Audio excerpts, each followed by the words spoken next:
Rendez-vous au Parvis.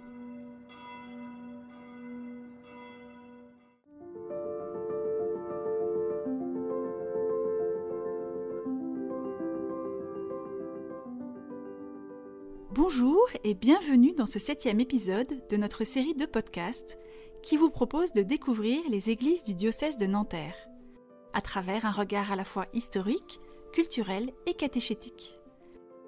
Pour être informé de nos prochaines publications, n'hésitez pas à vous abonner.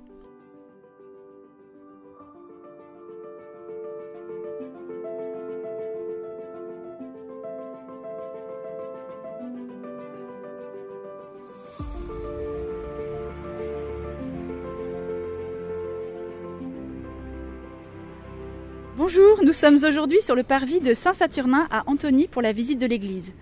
Nous sommes accompagnés par le père Olivier Lebouteux, curé de l'église, et par Emmanuel Bertrand, paroissien qui assure régulièrement des visites. Bonjour père, bonjour Emmanuel. Bonjour. Nous sommes donc aujourd'hui dans ce qui était la cour romaine et nous sommes devant le clocher de l'église qui date du XIIe siècle, car Saint-Saturnin a des origines très anciennes. Est-ce que vous pouvez nous en dire plus ? Oui. On se trouve ici sur le site d'une ancienne villa gallo-romaine. Derrière nous, la rue de l'église, c'était la voie romaine qui allait de Paris, Lutèce à Cénabum, Orléans. Donc une voie de passage importante et comme souvent au bord des routes étaient installées ces villas qui étaient des très grands domaines.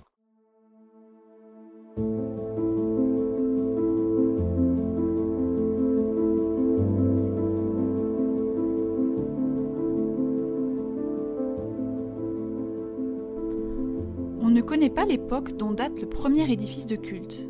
Néanmoins, un document de 829, conservé à la Bibliothèque nationale, mentionne l'existence d'une chapelle à Antony.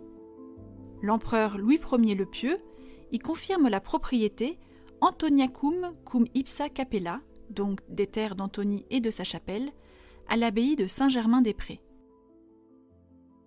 Il faudra attendre 1177 pour que Saint-Saturnin d'Antony soit érigé en paroisse.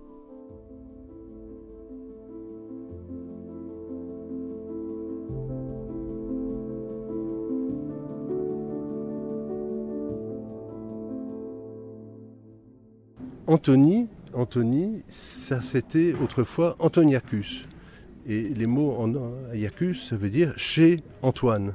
Antoine, c'était donc le propriétaire de cette villa. Nous sommes ici donc chez Antonius, le gallo-romain, qui s'est converti, qui a installé une chapelle chez lui, comme on faisait à l'époque, et petit à petit, cette chapelle a duré, s'est développée et a été agrandie et devenue l'église qu'on a sous les yeux.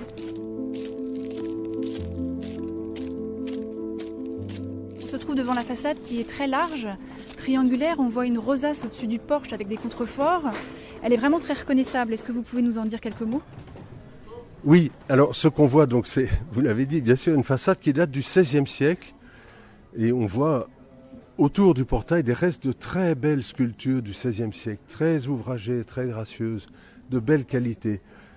Après, le reste de la façade a été lourdement remanié au XIXe siècle.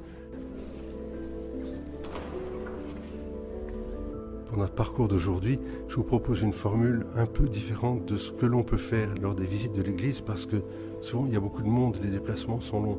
Alors que là, grâce au montage, on est beaucoup plus mobile, puis on est un petit groupe.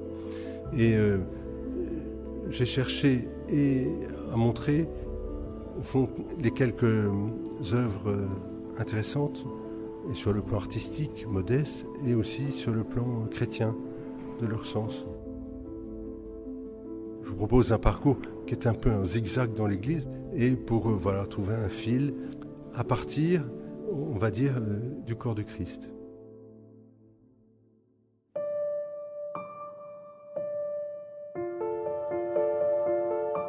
Nous nous trouvons dans la chapelle du Saint-Sacrement, au fond à droite de l'église, et nous avons devant nous un magnifique vitrail. Est-ce que vous pouvez nous en dire plus ? Ce vitrail date de 1926. Il a été installé lors d'une campagne de restauration de l'église Saint-Saturnin. Il a été réalisé par Jacques Gruber, qui est un maître verrier très célèbre, un des fondateurs de l'école de Nancy. On y voit bien sûr Marie et l'ange, et dans une disposition très inhabituelle. Et surtout, ce qui est extraordinaire, ce sont ces deux regards qui sont vissés l'un sur l'autre. Il y a une intensité dans ces regards qui fait plus penser à une déclaration d'amour. Mais Père Olivier, est-ce que ce serait raisonnable de s'exprimer comme cela ? Voilà, les scènes de l'Annonciation est toujours un côté un peu paradoxal. Cette scène où on voit vraiment l'ange, l'archange au pied de Marie, presque la suppliant. Voilà, ça nous montre quelque chose de l'abaissement du Seigneur qui vient supplier son humble servante. Il y a aussi un élément important dans cette scène, c'est que Marie lit l'Écriture. On voit le livre ouvert, donc elle voit aussi, et on peut le comprendre comme ça, dans l'intervention de l'archange, l'accomplissement des Écritures, le projet de Dieu qui se réalise. Et c'est ça aussi où son regard, en fait, quitte le livre pour voir maintenant comment la parole prend chair, et ça va être elle qui en est finalement bien au centre.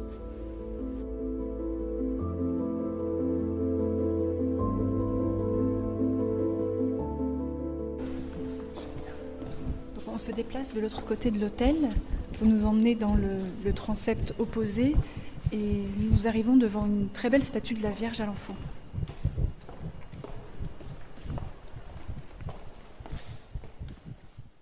Voici devant une autre représentation de la Vierge Marie. Cette fois-ci, elle tient sur son bras gauche l'enfant Jésus. C'est une très belle représentation gothique. Alors ici, bien sûr, ce n'est pas une statue du XIIIe siècle qu'on a, ou XIIIe ou XIVe. C'est une copie, un moulage qui a été fait dans les années 30. Et là, Marie est debout, légèrement déhanchée, elle tient une fleur à la main et surtout, elle nous sourit. Et on a là toute la grâce et l'élégance du gothique d'Île-de-France, mais on a aussi un très beau message, ce sourire que nous adresse la Vierge, et cette représentation du Fils de Dieu sous les traits d'un enfant. Et c'est pas banal ça, qu'est-ce qu'on peut en dire, Père Olivier ? Voilà, Dieu s'est fait petit enfant, c'est toutes les étapes, il n'a pas grillé les étapes, si je puis dire, toutes les étapes de la croissance. Et puis aussi, je dirais, sa proximité. Effectivement, dans cette statue, il y a ce sourire, il y a une très grande douceur. C'est vraiment un appel, venez à moi. Et un enfant, voilà, a cette simplicité, c'est pas effrayant, c'est un visage d'un Dieu qui se révèle d'abord dans sa vulnérabilité, dans sa simplicité. Et c'est ça aussi que cette statue veut nous présenter. Et il y a beaucoup de gens toute la journée qui viennent prier dans cette statue, qui effectivement rayonne une grande paix et puis une accessibilité, je dirais.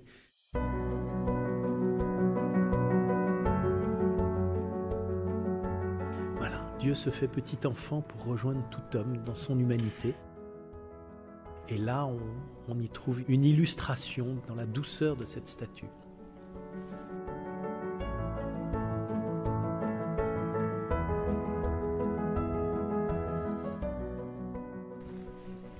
Nous nous trouvons dans la partie la plus ancienne de l'église, la base du clocher dont on parlait tout à l'heure. Vous voyez l'importance, la force là, de ces énormes maçonneries et le démarrage de la construction de l'église à partir de la chapelle au début du gothique.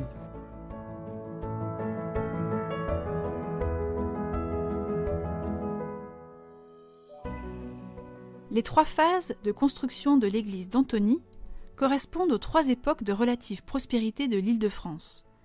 L'époque pré-romane, la seconde moitié du XIIe siècle et la fin du XIVe siècle après la guerre de 100 ans. C'est une église qui conserve encore aujourd'hui des parties datant de chacune de ces époques. Il s'agit notamment de l'église d'Île-de-France qui conserve les parties les plus anciennes, probablement datant de l'époque carolingienne.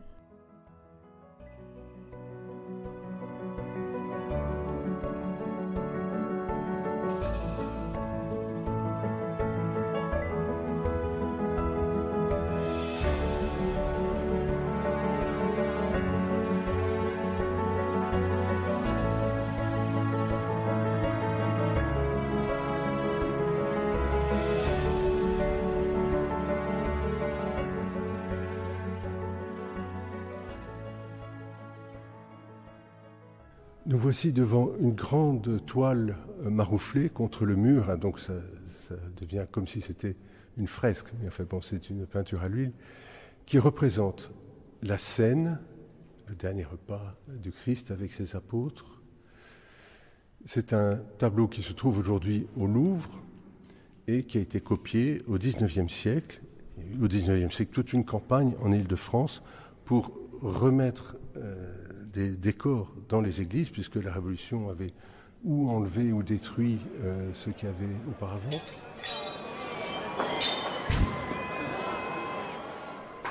Donc, c'est une copie du XIXe siècle d'un tableau peint par Philippe de Champaigne au milieu du XVIIe siècle. Voilà, effectivement, la scène, donc c'est la raison d'être finalement, et la célébration de l'Eucharistie en est mémorial, hein, et l'actualisation d'une certaine manière.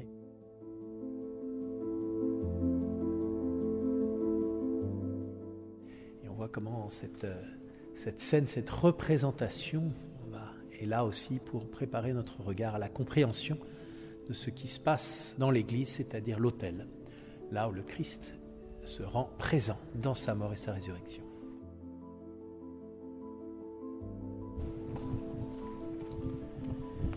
Voilà donc cet autel en pierre. Il y a un seul bloc de pierre, entouré en haut et en bas par deux plateaux. La pierre, c'est la même pierre du dallage, etc., pour montrer comment l'autel aussi s'insère vraiment. Le rocher, c'est le Christ, la pierre unique sur laquelle est gravé des deux côtés de l'autel les deux lettres Chi Rho avec l'alpha et l'oméga. C'est un signe chrétien très ancien d'ailleurs qu'on retrouve sur une mosaïque du 5e siècle dans notre église. C'est pour ça que le motif a été repris, qui est le signe du Christ. Et puis autour, ces 12 colonnes de fer. Alors les colonnes de fer rappellent bien sûr les colonnes qui sont autour, les 12 apôtres. Et la colonne de fer, c'est aussi un terme que le prophète Jérémie recueille. Je fais de toi une colonne de fer, le sceptre de fer aussi.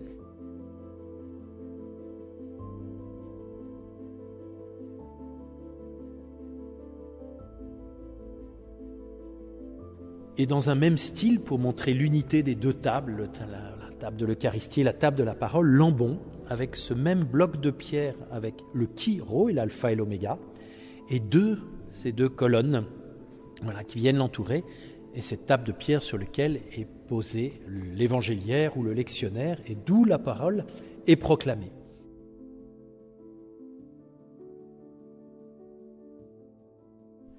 Si on lève les yeux sur la gauche de l'autel, on voit un magnifique crucifix en bois avec une grosse signature sous les pieds du Christ. Il s'agit du grand crucifix réalisé dans les années 30 par un menuisier ou un sculpteur local d'Antony, M. Rabot, qui se trouvait auparavant en face de la chaire. Vous savez, traditionnellement, les chaires faisaient face à un crucifix. Le prédicateur avait en face de lui le Christ en croix. C'est un très beau travail, on dirait qu'il est du XVIIe siècle.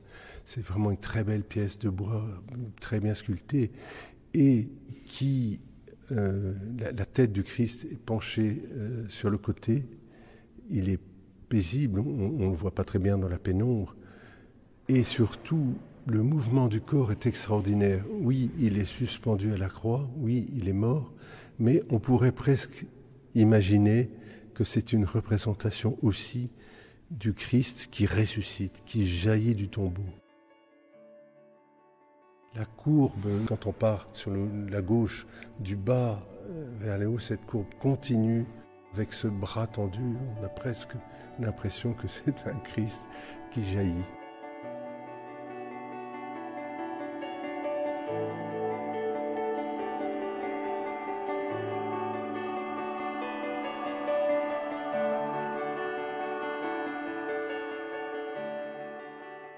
Nous voilà de retour dans la chapelle du Saint-Sacrement où se répondent manifestement un vitrail très moderne et au sol on a quelque chose de beaucoup plus ancien. En effet, on a face à nous un petit vitrail qui date des années 80 et qui lui est abstrait. Je crois que l'inspiration de ce vitrail est la Pentecôte.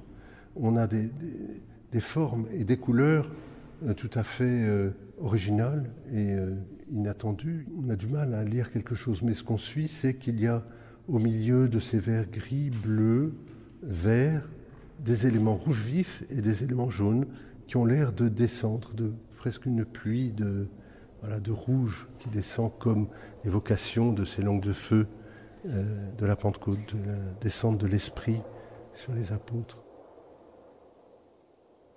En dessous, le tabernacle, donc où est conservé pour nous, dans les hosties consacrées, c'est le corps du Christ qu'on a suivi tout à l'heure, de Jésus enfant jusqu'à Jésus sur la croix et mis au tombeau.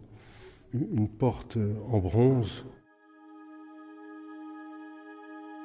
qui est un petit peu difficile à lire, mais au centre, on voit une toute petite croix qui est figurée par ces petits éléments, et ensuite une espèce d'explosion autour de la croix, un jaillissement de lumière. Et enfin, au sol, on a le trésor de notre Église, qui lui est effectivement très ancien, puisqu'il daterait du 5e siècle, du 4e même. Cette mosaïque provient de Syrie. Au centre, il y a un médaillon sur lequel on voit une petite croix qui est magnifiquement décorée de petits pavés de couleurs qui évoquent des pierreries. Et cette croix est un peu curieuse parce que la branche verticale est un peu comme une houlette de berger. Mais en fait, on sait que on est devant là la représentation première, primitive, du chrisme. Le chrisme, c'est les deux premières lettres du mot Christ, Christos en grec, avec donc la première lettre, c'est le chi, ch, qui est représenté comme un X, alors là qui est tourné, qui est droit, et la deuxième lettre, O, qui est le R, représenté comme un P majuscule. Voilà. On a ces deux lettres du Christ, surmontées à gauche alpha et à droite oméga, qui ont été évoqués tout à l'heure par le Père Olivier. Ce motif a été repris sur la face de l'autel et de l'ambon. Et en dessous, on voit deux fleurs qui sont comme des calices. On voit les représentations d'anges qui volent autour de la croix portant des calices qui recueillent les gouttes de sang qui tombent des mains transpercées du Christ. On est là au 5e siècle, au début de la liberté pour le christianisme, après l'intervention de Constantin au IVe siècle. Et la croix que l'on voit là est modeste parce que jusque-là on ne représentait pas la croix. C'est à partir de ce moment-là qu'a commencé l'iconographie chrétienne. Avant, il y avait très peu de choses. On dessinait un poisson, par exemple, qui était un peu un nom de code pour représenter, pour mentionner le Christ. Donc voilà, c'est émouvant, une des plus anciennes représentations de la croix.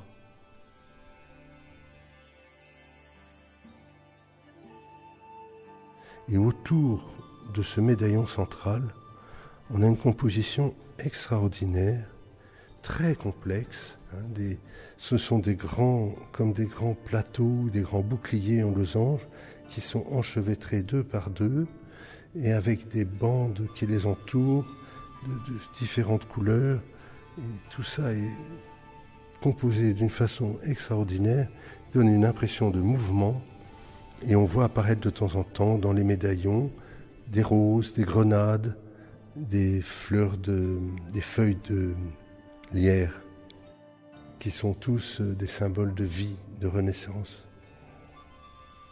Voilà, c'est une très très belle chose qui a été donnée à notre Église.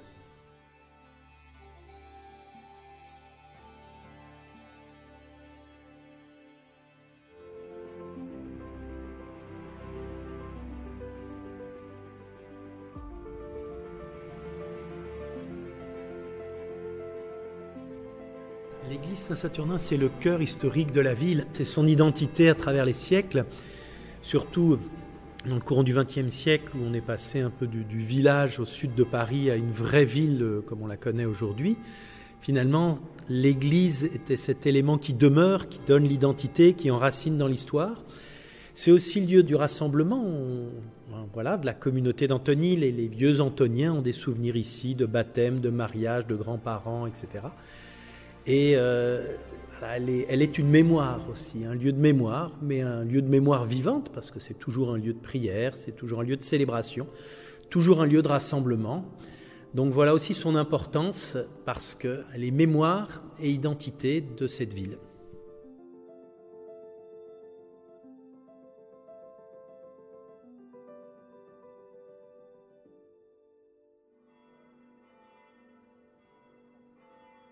Nous espérons que vous avez apprécié de parcourir avec nous l'église de Saint-Saturnin à Antony. N'oubliez pas de vous abonner à ce podcast pour être informé des nouvelles publications et réécouter les épisodes précédents. Nous vous donnons rendez-vous début novembre à la cathédrale Sainte-Geneviève-Saint-Maurice de Nanterre pour le prochain épisode de Rendez-vous au Parvis.